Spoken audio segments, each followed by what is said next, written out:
కరోనాకు ముందు 60, 65, 70. ఇప్పుడు కరోనా వచ్చిన తర్వాత లైఫ్ స్పాన్కి గ్యారంటీ లేదు. నిద్రలో పడుకున్నోడు నిద్రలోనే చచ్చిపోతాడు, నడుచుకుంటూ కూడా చచ్చిపోతాడు.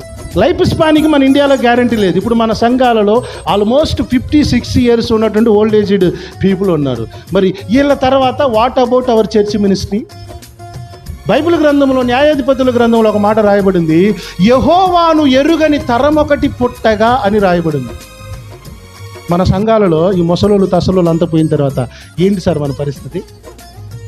ఈ స్వస్థతలు చేసినాము, మోకాలు నొప్పి, కిడ్నీ నొప్పి, అది ఇదని చెప్పేసి మొత్తానికి సారిచ్చినాము.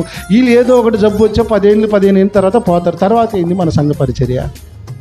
పాత నిబంధనలో ఉన్నటువంటి ఆ యాజక, ఆ ప్రత్యక్ష గుడార సేవ యొక్క మర్మముగా ఈరోజు మనకు అర్థమైతే మన సంఘాలలో లీడర్స్ తయారవుతారు. మళ్ళీ ఈ మన సేవకులకు ఒక రోగం చచ్చినది ఏంటంటే, ఈ పరిచర్య నేనన్నా చేయాలి, నేను చచ్చిపోతే నా కొడుకు చేయాలి. ఎవడు